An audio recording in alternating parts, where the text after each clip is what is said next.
থাক ভাই, বাদ দেন। জাকের আলী অনেক ও শামীম পাটোয়ারিকে নিয়ে বাদ দেন। বাংলাদেশ টিম ম্যানেজমেন্টকেও আসলে আমি বলবো বাদ দেন। শুধু শুধু ওদের এত সমালোচনা করে কি হবে? শুধু শুধু ওদেরকে এত বকাঝকা করে বা কি হবে? বকাঝকা বলছি এই সেন্সে, নিশ্চিতভাবেই টিম ম্যানেজমেন্ট, কোচ, ক্যাপ্টেন তারা তাদের মতো করে কোট আন কোট ড্রেসিং রুমের ভেতরে প্র্যাকটিসের সময়, ইনফ্যাক্ট ম্যাচ চলাকালীন সময় বকাঝকা মনে হয় করেন, করারই কথা। আর গত ম্যাচে তো আমাদের ক্যাপ্টেন লিটন দাস প্রকাশ্যেই এসে শামীম পাটোয়ারির তুমুল সমালোচনা করে দিলেন, একেবারে তাকে ধুয়ে গেলেন। লাভ হয়েছে কিছু? কোনো লাভ হয়েছে? সামান্যতম লাভ হয়েছে। এখন জাকের আলী অনেকেও শামীম পাটোয়ারি ভাই পারেন না, ক্রিকেট খেলাটা তারা এই টপ লেভেলে খেলতে পারেন না। কখনো সখনো পারবেন, বহু ম্যাচের মধ্যে একটা দুইটা ম্যাচে তারা পারবেন। সেই জন্য তাদের উপরে আমরা ইনভেস্ট করব এবং করতেই থাকবো। ওয়েস্ট ইন্ডিজের বিপক্ষে এই দ্বিতীয় টি-20 ম্যাচটাতে তারা যেভাবে আউট হয়েছেন তাতে আমার মধ্যে প্রথমত প্রচন্ড ক্রোধের জায়গা তৈরি হয়েছিল এবং তারপরে আসলে আমি ভীষণ রকম বিষণ্ণ হয়েছি। থাক, ঠিক আছে, যারা পারেনি না তাদেরকে নিয়ে আর এত কথাবার্তা বলে লাভ কি হবে? তাদের ওই সার্টেন ক্রিকেট স্কিলটাই তো নাই ইন্টারন্যাশনাল ক্রিকেটে সফল হওয়ার মতো। তাদের ওই সার্টেন ক্রিকেটীয় মেন্টালিটিটাই নাই ইন্টারন্যাশনাল ক্রিকেটে সফল হওয়ার মতো। তাদের ওই সার্টেন ক্রিকেটীয় ব্রেইনটাও আসলে নাই ইন্টারন্যাশনাল ক্রিকেটে সফল হওয়ার মতো।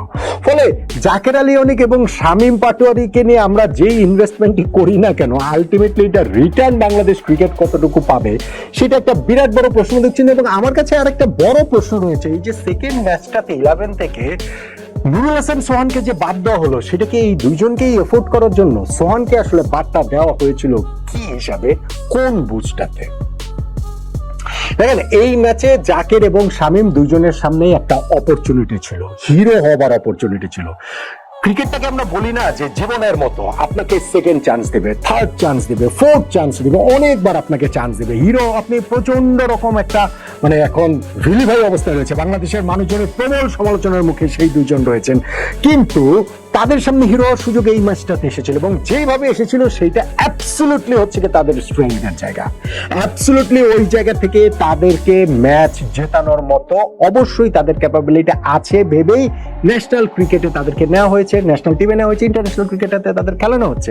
আপনি জাস্ট একটু ওই সিনারিওটা কল্পনা করে দেখুন যে এর আগে যেটাই হোক না কেন, জাকের আলী অনেক যখন নেমেছেন তাওহিদ হৃদয়ের আউটের পর প্রথম থেকেই তিনি স্ট্রাগল করছিলেন, খুবই স্ট্রাগল করছিলেন। প্রথম 7 বলে 2 রান তিনি করলেন, তারপরে একটা বাউন্ডারি পেলেন, সেটা একটা ফরচুনেট বাউন্ডারি, ব্যাটার কানায় লেগে ওই শর্ট ফাইনাল ফিল্ডারের উপর দিয়ে গিয়ে বাউন্ডারি হয়ে গেল। স্ট্রাগল করছিলেন, ঠিক আছে, কিন্তু তারপরে গিয়েও তো আমরা 17 ওভার শেষে এমন একটি ইকুয়েশনের সামনে দাঁড়িয়ে আছি যে শেষ 3 ওভারে 33 রান প্রয়োজন। তানজিদ হাসান তামিম সেট ব্যাটসম্যান 48 বলে 61 করেছেন, তিনি আউট হয়ে গেলেন। 18 বলে 33 প্রয়োজন ছিল, ফলে 17 বলে 33 রান প্রয়োজন। জাকের আলী অনেক এতক্ষণ ধরে তিনি ক্রিজে রয়েছেন, তিনি আছেন, তার সঙ্গে দেশে যোগ হলেন শামীম পাটোয়ারি। আপনারা জাস্ট একবার ইমাজিন করুন, 17 বলে 33 রানের ইকুয়েশন মেটানো এখনকার ওয়ার্ল্ড ক্রিকেটে এটা কোনো ঘটনা? এটা আসলে কোনো ব্যাপার? আমাকে বলেন তো দেখি। এই যে ওরা যে 149 রান করেছে, এইটা তো খুব ইজিলি 200 রান হয়ে যেতে পারতো। ফলে আমাদের এইখানটাতে আগে পরে যাই হোক না কেন, ম্যাচের এই শেষ সিনারিওটা জাকের আলী অনেক এরকম একটা সমালোচনার মধ্যে আছেন। শামীম পাটোয়ারির কথাটাও যদি বলি, তিনিও তো মোটেই ভালো খেলছেন না, তো খেলছেনই না, তার উপরে ক্যাপ্টেন লিটন দাস প্রথম টি-20 পর প্রেসে তো না, পোস্ট ম্যাচ প্রেজেন্টেশনে তিনি সরাসরি প্রশ্ন তুললেন দায়বদ্ধতা নিয়ে, রেসপন্সিবিলিটি নিয়ে। শামীম পাটোয়ারি বললেন যে তাকে শুধু উইকেটে গিয়ে এনজয় করলেই হবে না, দায়িত্ব নিতে হবে এই তার ব্যাটিং নিয়ে। তিনি যে ভীষণ রকমের আপসেট সেই কথাটাও তিনি বললেন। ফলে ক্যাপ্টেন যখন এরকম কথা প্রকাশ্য মিডিয়াতে বলেন, এটা নিয়ে ব্যাপক তোলপাড়ের জায়গা তৈরি হয়েছে, হুইচ ইজ লজিক্যাল। আমি কিন্তু একটা ভিডিও করেছিলাম, আমি সেখানে বলেছিলাম যে আমি লিটনকে পুরোপুরি দায় দিচ্ছি না, কারণ এই দুইজনের সম্পর্কের যে কেমিস্ট্রির জায়গা, সেই জায়গাটা থেকে তিনি হয়তো লিটন দাস হয়তো বা শামীম পাটোয়ারিকে ইন্সপায়ার করার জন্য এরকম একটা কথা বলেছেন, হয়তো বা শামীম পাটোয়ারির এরকম প্রকাশ্যে মিডিয়ায় বলার সূত্রে একটা কিকের প্রয়োজন ছিল যেটা শামীমকে ইন্সপায়ার করবে। হয়তো বা লিটন ভেবেছিলেন যে আমি নিজেও তো ইরেসপন্সিবিলিটি দেখিয়ে যাচ্ছি ইন্টারন্যাশনাল ক্রিকেটে, এই 10 বছর ধরে বহুবার দেখিয়েছি, আমাকে কোনো ক্যাপ্টেন এইভাবে বলে আমাকে তাকে ইন্সপায়ার করেনি, ফলে আমি এই ট্রিকটা খাটিয়ে দেখি শামীমের উপরে তাকে ইন্সপায়ার করতে পারি কিনা। থ্যাঙ্কস টু লিটন দাস, তাকে এই ম্যাচে শামীম পাটোয়ারিকে একাদশে খেলেছেন, আমি মনে করি which is a right call. মানে খেলানোটা ওই সেন্সে, যখন আপনি গত ম্যাচটার পরে ওরকম কথাবার্তা বলবেন সেই সেন্সে কথা বলছি, আমি সোহানের আলাপটা করছি। সো সেইটার প্রতিদান কি আসলে এই শামীম পাটোয়ারি দেবার মতো একটা অবস্থা ছিল না। শামীম এবং জাকের 17 বলে 33 রান প্রয়োজন। এই অবস্থায় যদি এই দুজন বাংলাদেশের হয়ে ম্যাচ জিতিয়ে বেরিয়ে আসতে পারতেন, আপনি জাস্ট একবার চিন্তা করে দেখেন এই দুজনের কাছ থেকে প্রেশারটা কিভাবে নেমে যেত। তাদের নিয়ে সাম্প্রতিক যে তুমুল সমালোচনা হচ্ছে সেই সমালোচনার কথাটা কমে যেত। ভাই, বাংলাদেশের একজন ক্রিকেটার যখন ব্যাটিং করছেন তখন তার বিরুদ্ধে গ্যালারিতে ভুয়া দুর্ধ্বনি উঠছে, তিনি আউট হয়ে যাবার পরে গ্যালারি থেকে করতালি উঠছে। এরকম অবস্থাতে তারা দুজন চলে গিয়েছেন, কিন্তু 17 বলে 33 রানের ইকুয়েশন যদি এই দুজন মেটাতে পারতেন, তাহলে তো তারা এই খলনায়ক থেকে নায়ক হয়ে যেতে পারতেন, ভিলেন থেকে হিরো হয়ে যেতে পারতেন, এবং তখন তারা নিজেদের জন্য আরো কিছু সময় ব্যয় করতে পারতেন ইন্টারন্যাশনাল ক্রিকেটে পায়ের নিচের মাটিটা শক্ত করার জন্য। পারলেন না, তারা তো পারলেন না, তারা ওই সুযোগ কাজে লাগাতে পারলেন না। জাকের আলী অনেকের যে স্ট্রাগলিং ইনিংসটা 18 বলে 17 রানের, যেখানটাতে তিনি 100 স্ট্রাইক রেটে পর্যন্ত ব্যাটিং করেন নাই, 150 রানের টার্গেটটাকে তার ব্যাটিং এর সময় মনে হচ্ছিল 200 রানের টার্গেটে আমরা ব্যাট করছি। এই টি-20 ম্যাচে ওয়ানডে ব্যাটিং করে তিনি দলকে ডোবানোর সমস্ত আয়োজন করে ফেলেছেন। সেটা পুষিয়ে দিতে পারতেন যদি দলকে তিনি জেতাতেন, সেটা তিনি পারেননি।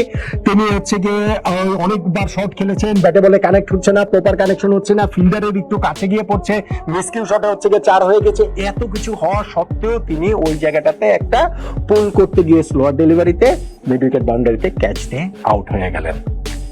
শেষ হয়ে গেল তার সেই সম্ভাবনার জায়গাটা, হিরো হওয়ার সম্ভাবনা। তখনও সেইটা এলাম শামীম পাটোয়ারির জন্য, কেননা জাকের আলীও যখন আউট হয়ে গেছেন, 2 ওভারে 26 রান প্রয়োজন, কঠিন হয়ে গেছে ইকুয়েশন ডেফিনেটলি। কিন্তু আমাকে বলেন ভাই, 12 বলে 26 রান প্রয়োজন এরকম ব্যাটিং সহায়ক উইকেটে, এই অবস্থাতে যদি ওয়েস্ট ইন্ডিজ থাকতো তাহলে কি হতো? ওয়েস্ট ইন্ডিজ ম্যাচ জিতে যেত। এই অবস্থাতে পৃথিবীর বেশিরভাগ দল থাকলে ম্যাচ জিতে যেত, এবং যিনি ব্যাটসম্যান, এখানে প্রপার ব্যাটসম্যান, তিনি ম্যাচ জিতে হিরো হয়ে যাওয়ার সেই সুযোগটা তার মধ্যে প্রবলভাবেই ছিল বা থাকতো। শামীম পাটোয়ারি সেই সুযোগটা কাজে লাগাতে পারেনি। জেসন হোল্ডার বলে তিনি বল হয়ে গেছেন, 2 বলে 1 রান করে। এখন শামীম পাটোয়ারির হিসাব দিয়ে দাঁড়িয়েছে যে সর্বশেষ 7টা টি-20-র মধ্যে 3টা তার রয়েছে ডাক, 2টাতে তিনি আউট হয়েছেন 1 রান করে। এই সিরিজের 2 ম্যাচে, আগের ম্যাচে 1 রান করে আউট হয়েছেন, এই ম্যাচে 1 রান করে আউট হলেন। জাকের আলী অনেক প্রথম ম্যাচটাতে একাদশের সুযোগ পান না, এই ম্যাচের সুযোগ পেয়ে এরকম একটা দলকে ডোবানো এনেছিলেন। আমি শুরুতে যে কথা বলছিলাম, নুরুল হাসান সোহানের আসলে হয়েছেটা কি? দেখেন, সোহান ফার্স্ট ম্যাচটাতে ব্যর্থ হয়েছেন, 5 রান করছে, সেই ব্যর্থতা আমাদের মোটা থেকে সবাই হয়েছে। সো সেই ব্যর্থতার বলি দিয়ে কি সোহানকেই দল থেকে বাদ দেওয়া হলো, নাকি তার আসলে নিগেল রয়েছে, ইনজুরি রয়েছে, অসুস্থতা রয়েছে? সোহানকে বাদ দেওয়ার কারণটা আসলে কি? জাকের আলী অনেক এবং শামীম পাটোয়ারিকে দুইজনকেই একাদশে এফোর্ড করার জন্য সোহানকে বাদ দেওয়া হলো। দেখেন, সোহান গত সিরিজটা আমরা যে আফগানিস্তানের বিপক্ষে জিতেছি 3-0 ব্যবধানে, এবং 3টা ম্যাচে যে আমরা রান তাড়া করে জিতেছি, 3বারই রান তাড়াতে নট আউট ছিলেন সোহান, এবং সেইটাও কিরকম গুরুত্বপূর্ণ ব্যাটিংটা, ঠিক সময় ব্যাটিংটা করেছেন, কি গুরুত্বপূর্ণ ইম্প্যাক্ট ইনিংস তিনি খেলেছেন, খেয়াল করে দেখুন। আপনি হয়তো দেখতে পারবেন যে না, 3 ইনিংসের রান হচ্ছে গিয়ে 13 বলে 23, 21 বলে 31, 9 বলে 10, 3টাতে 9 নট আউট তিনি থাকলেন, 64 রানিতে মাত্র করেছেন, সেটা এমন কি? কিন্তু যখন আপনি জানবেন প্রথম ম্যাচের ওই 13 বলে 23 কোন অবস্থাতে এসেছে, আমরা ওই 148 রান তাড়া করতে নেমে আমাদের বিনা উইকেটে 109 রান থেকে আমাদের ওই সময় 9 রানের মধ্যে 6 উইকেট বাংলাদেশের চলে গিয়েছিল, এবং বাংলাদেশ ম্যাচটা হেরে যাওয়ার পথে ছিল। ওই সময় নুরুল হাসান সোহানের 23 বলে 23 রানের ইনিংস রে ভাই, এই ইনিংসের মূল্য মানে ধর হচ্ছে গিয়ে 50-100 এর চেয়ে কি কোনো অংশে কম? আমাকে বলেন।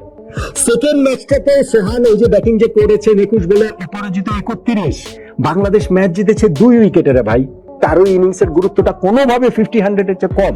লাস্ট ম্যাচটাতে না হয় অত প্রয়োজনীয়তা তার ছিল না, তারপরে 9 বলে 10 রানে তিনি নট আউট ছিলেন। সো 3টা ম্যাচে যিনি এরকম 3টে ইনিংস খেলে নট আউট থাকেন, তাকে আপনি এই সিরিজের প্রথম ম্যাচের ব্যর্থতাতেই কি একাদশ থেকে বাদ দেওয়া হয়েছে, এবং সেইখানটাতে এফোর্ট করা হয়েছে জাকের আলী অনেক, শামীম পাটোয়ারিদেরকে?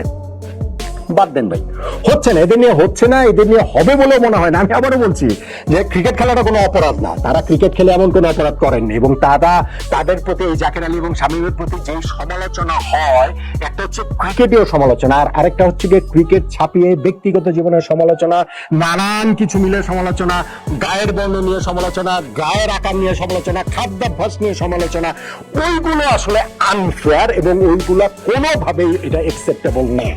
একটা সভ্য সোসাইটিতে সেগুলা অ্যাকসেপ্টেবল না, হতেই পারে না। কিন্তু ক্রিকেটের জায়গা থেকে এই দুজনে আবার যা করছেন সেটাও অ্যাকসেপ্টেবল না, সেটাও আসলে হতে পারে না, হবার নয়।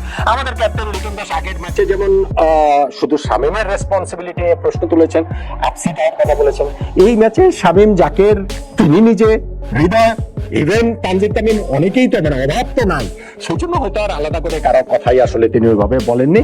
কিন্তু জাকের আলী অনেক ও শামীম পাটোয়ারি আজকে তাদের সামনে যেই সুযোগটা ছিল খলনায়ক থেকে নায়ক হবার, ভিলেন থেকে হিরো হবার, সেই সুযোগটা তারা যেই অবহেলায় নষ্ট করলেন, তাতে করে আমার কাছে ওইটাই বারবার মনে হচ্ছে ঠিক আছে বাদ নেই, হবে না, আসলে তাদের দিয়ে হবে না। কারণ ওই সার্টেন ক্রিকেটেও স্কিল, ক্রিকেটেও মাইন্ডসেট, ক্রিকেটেও ব্রেন জাকের আলী অনেক ও শামীম পাটোয়ারির আছে বলে তো মনে হচ্ছে না, আমার অন্তত মনে হচ্ছে না। আপনার মতামতটা ভিন্ন হতেই পারে।